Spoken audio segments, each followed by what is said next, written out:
vou estar vendo a palavra do Senhor, que diz o seguinte: ainda antes que houvesse dia, eu sou, e ninguém há que possa fazer escapar das minhas mãos. Operando eu, quem me impedirá? Aleluia. Sente nessa noite adorando ao Senhor. Aleluia. Aleluia. Eu coloquei um subtítulo em cima do título que diz: o Deus que tem todo o poder. Aleluia. Antes de começar a refletirmos acerca desse versículo, eu gostaria de trazer para os irmãos a história do profeta Isaías. Quando vamos meditar na palavra do Senhor, e de acordo com alguns historiadores, nós podemos perceber que Isaías ele não era alguém comum, porque Isaías era alguém que vinha da nobreza, ele tinha sangue nobre. E o que eu percebo nessa noite é que o Senhor ele vem nos trazer um alerta dizendo: eu não escolho apenas pessoas que não têm nobreza no teu sangue, mas eu escolho aquele a qual eu tenho um propósito para cumprir. Independente se tem dinheiro, se não tem dinheiro, independente se é rico ou pobre, o Senhor ele não está olhando para o seu financeiro, para a sua aparência, ele está olhando pela sua disposição na presença dele. Aleluia. E quando vamos meditar acerca da vida de Isaías, nós vamos perceber que Isaías era alguém disposto a servir. A Bíblia nos relata que quando o Senhor teve um encontro com Isaías, eis que Isaías teve uma grande visão. Ele viu os céus abertos, o Senhor assentado no trono. Ele viu anjos ao redor do Senhor que cantavam: Santo, Santo, Santo, Santo. E eles adoravam ao Senhor, não era apenas por um minuto, não era apenas por 10 minutos, era todo momento clamando: Santo, Santo, Santo é o Senhor dos exércitos. E o Senhor nos chamou para sermos adoradores, assim como os anjos cantam que Ele é santo.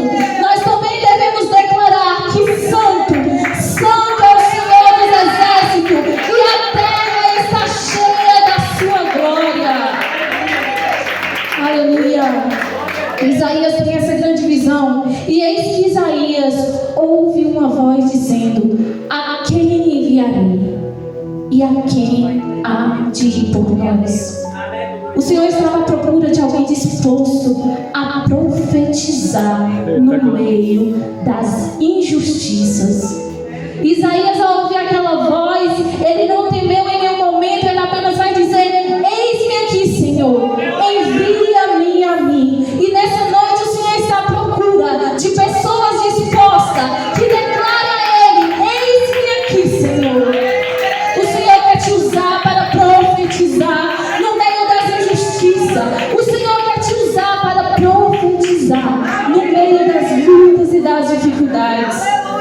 E a Bíblia vai nos relatar que Isaías, ao acabar de declarar essas palavras, vem à mente dele o qual pecador ele era, o qual falho ele era, e ele vai dizer: ai de mim que sou pecador, ai de mim que sou impuro, e os meus lábios são impuros, e eu vivo no meio de um povo impuro.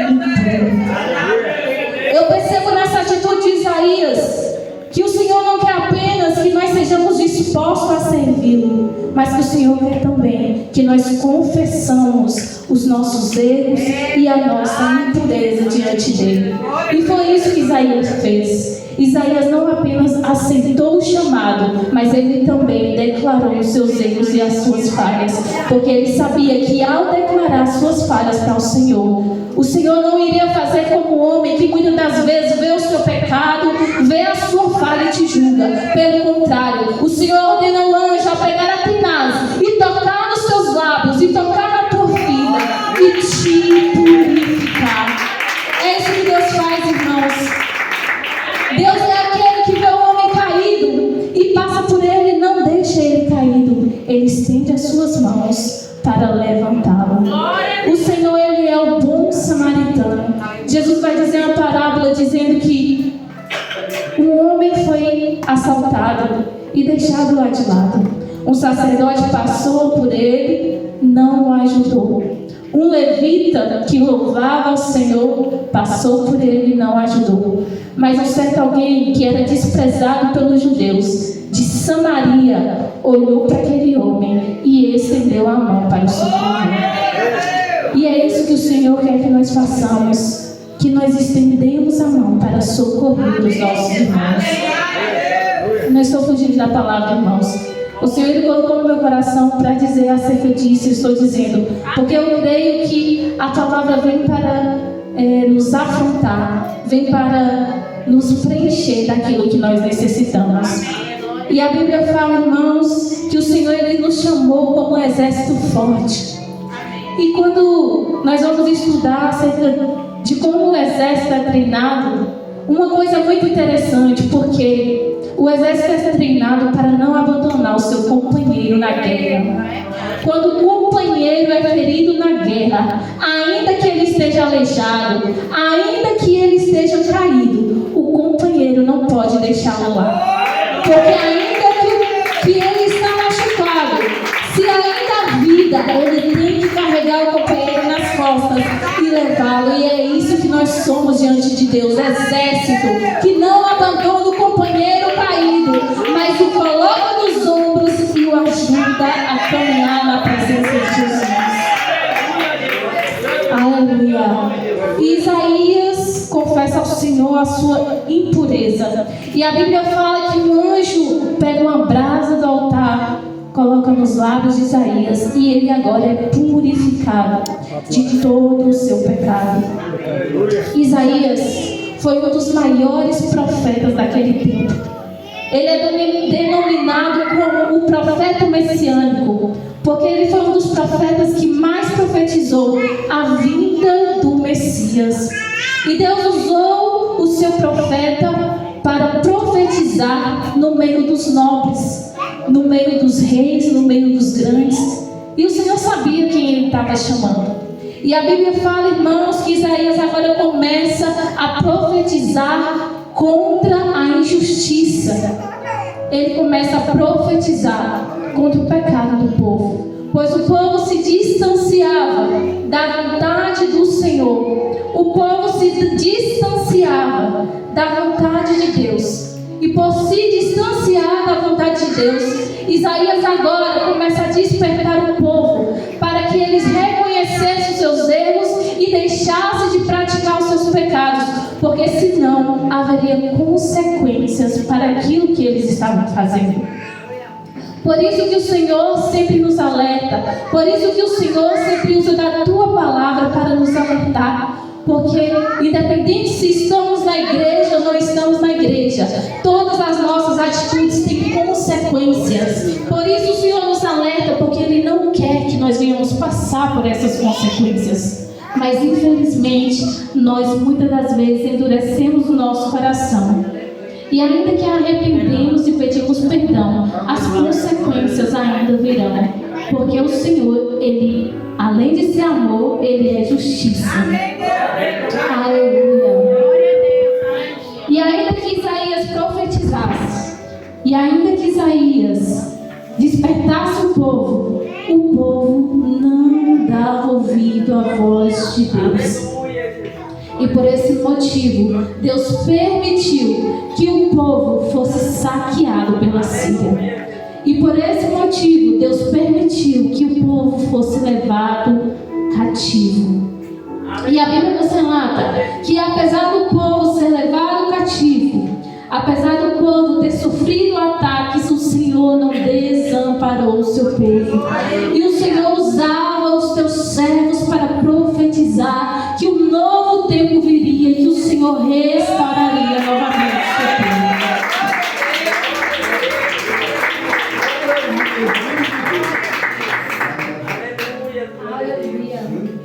E o Senhor, Ele começa a profetizar todos os propósitos que Ele tinha designado para o povo.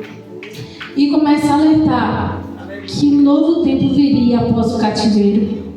E o Senhor, Ele não é Deus de mentira, porque Ele cumpriu a sua palavra. Mas infelizmente o povo teve que passar por momentos de dureza e sofrimento, por não ter dado ouvido à voz do Senhor. Então eu quero alertar a igreja nessa noite. Quando o Senhor falar, dê ouvido à voz do Senhor. Aleluia! Porque Ele é um Pai que te ama. Ele é um Pai que te corrige porque te ama.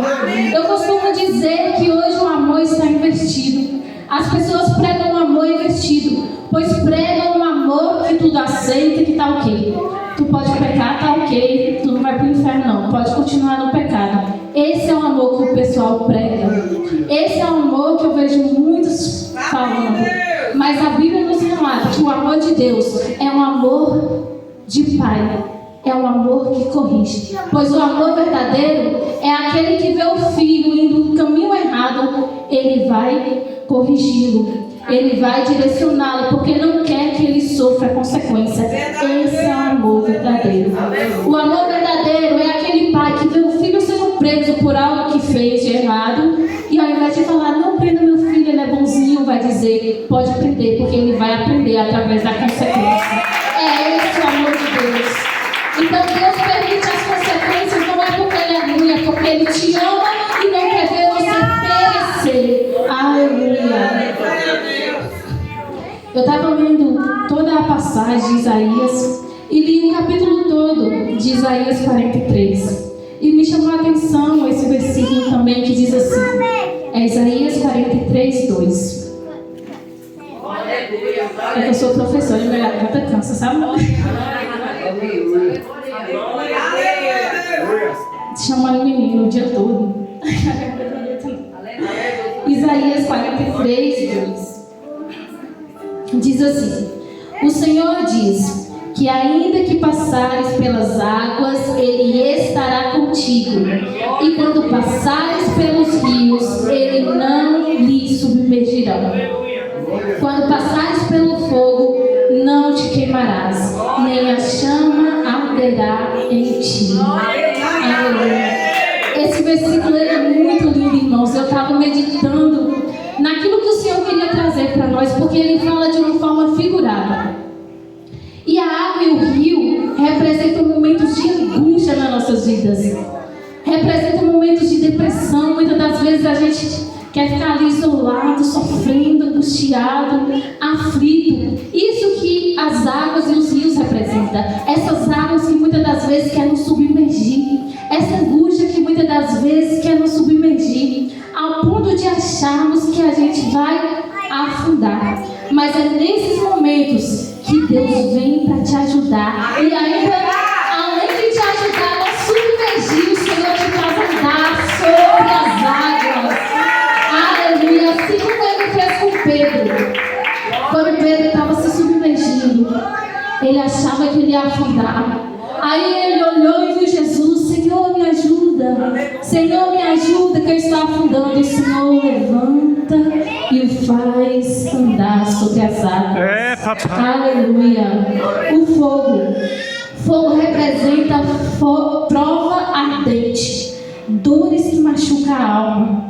E quando essa chama parece que está te consumindo, que você não vai conseguir se libertar dessas dores, vem Deus e te faz passear no meio do fogo, no meio da prova, louvando o nome dele, assim como Ele fez com Sadraque, Mesaque e Abednego.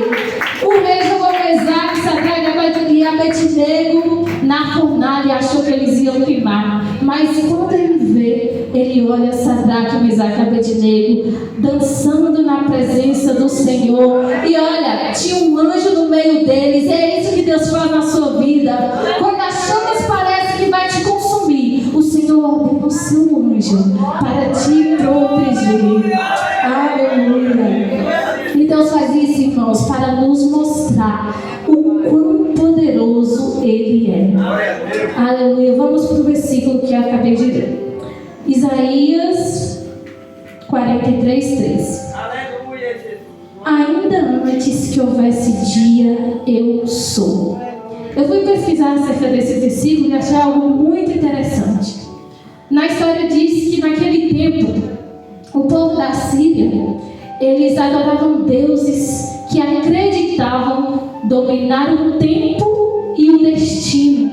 E o Senhor, na sua soberania, soberania, na sua grandiosidade, revela essa palavra para Isaías: ainda que houvesse dia, eu sou. O Senhor queria mostrar que diante de todos aqueles deuses que o povo acreditava dominar o tempo, Ele era o maioral, porque Ele é o próprio Criador do tempo.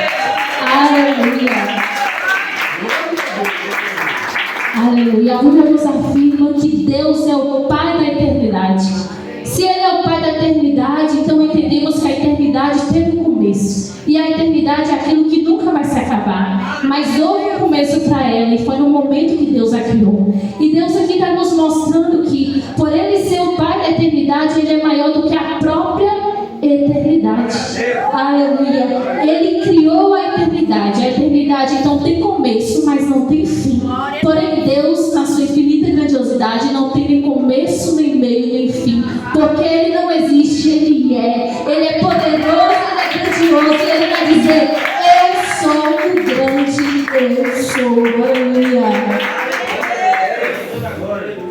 E a Bíblia vai dizer: ninguém pode escapar das mãos do Senhor. Ele vai dizer: ainda antes que houvesse dia, eu sou. E ninguém há que possa fazer escapar das minhas mãos. Então o Senhor revela que diante das mãos dele, todo aquele que está nas mãos dele jamais pode escapar da tua vontade. Porque se você estiver na mão do inimigo, o Senhor pode te livrar. Se você estiver na mão do homem, o Senhor pode te livrar. Mas se você estiver nas mãos de Deus, meus queridos, ninguém pode te livrar. E que bom que ninguém pode te livrar, porque se estamos na mão de Deus, estamos protegidos debaixo do seu poder. Aleluia. E o Senhor, irmãos, ao revelar essa palavra a Isaías, Ele está nos mostrando que Ele está em todos os momentos. Que Ele é o Deus onipresente. Ele está no ontem, está no hoje, está no futuro. O Senhor, Ele está em todos os momentos e em todos os lugares. Por isso nada passa despercebido aos olhos do Senhor. Ainda que você passe por angústias e aflições, que muitas das vezes parece que você está sozinho, tenha certeza, você não está sozinho. O Deus onipresente se faz presente na sua vida.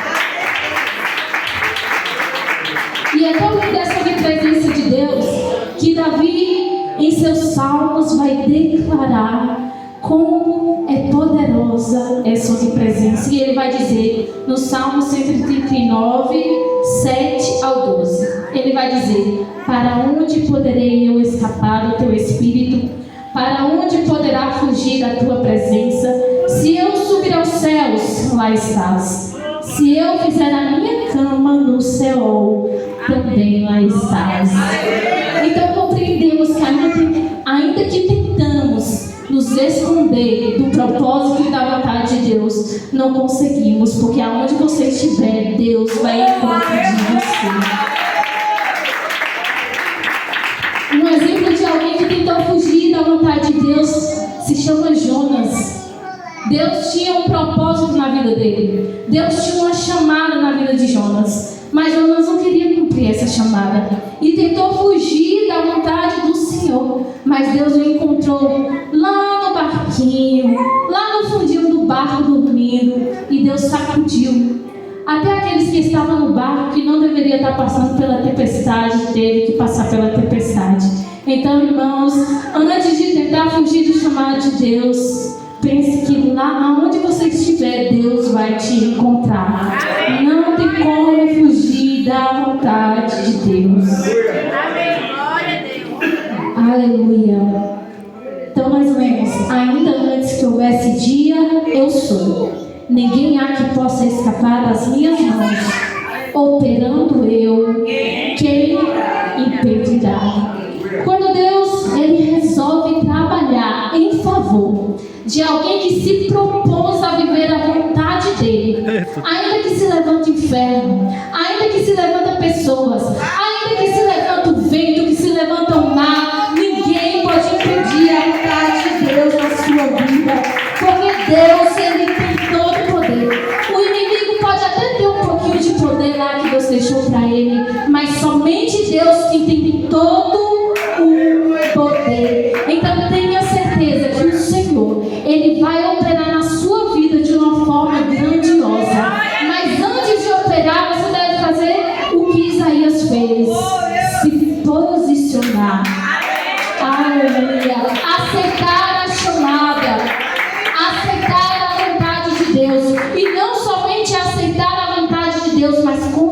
a sua impureza.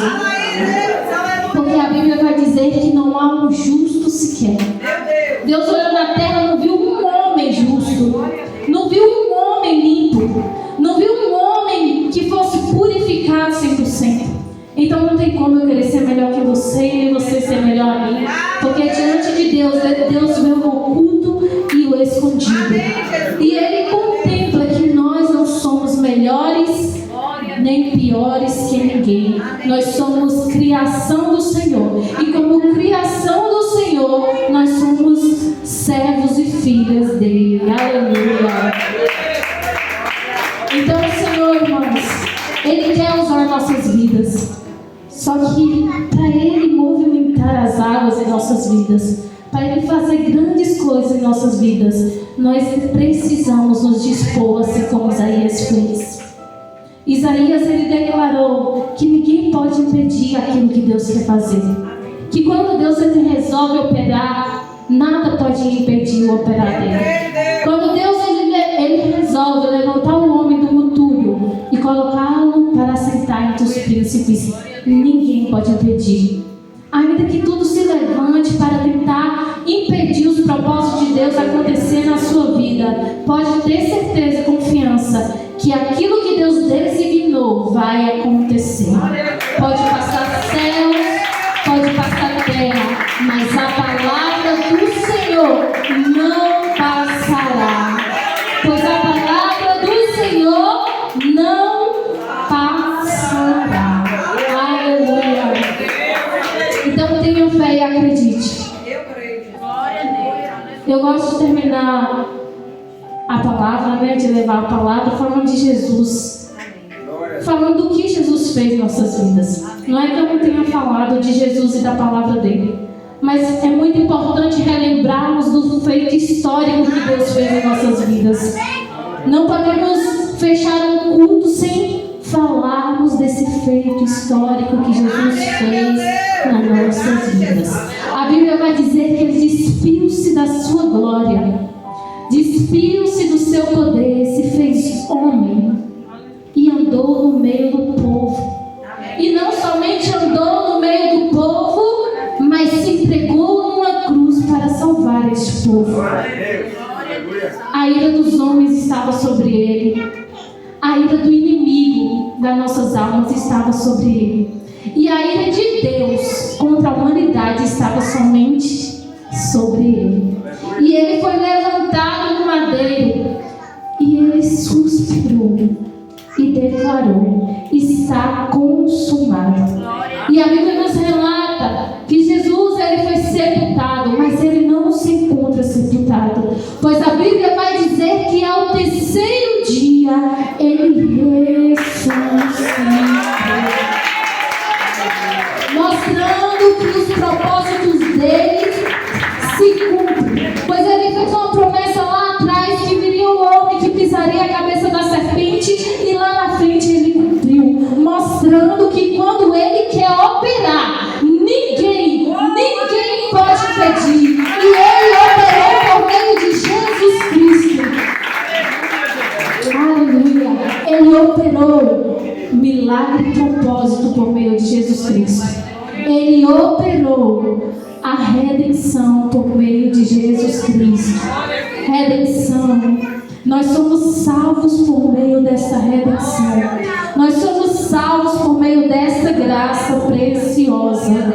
Ao terceiro dia ele ressuscitou e depois subiu aos céus. Mas ele nos deixou uma promessa: eu irei para os céus, mas voltarei outra vez e vos buscarei para mim mesmo, para que onde eu estejais, você esteja também. E essa palavra vai se cumprir. E eu anseio por esse dia, porque eu quero estar com Ele lá no céu. Porque eu quero estar na presença dEle lá no céu. E eu creio que a palavra vai se cumprir e Ele voltará, porque operando Deus, ninguém impedirá. Aleluia. Nessa noite eu quero terminar a palavra, agradecer ao pastor, a pastora pelo convite. Que o Senhor continue abençoando toda a igreja. Que o Senhor derrame sobre essa igreja milagres e providências. Que antes de na palavra. Que antes de tudo vocês fiquem firmes naquilo que Deus designou para a sua vida. Porque se Ele disse, Ele cumprirá. Porque ninguém pode impedir o que Ele disse. Aleluia. Nessa noite eu agradeço a oportunidade.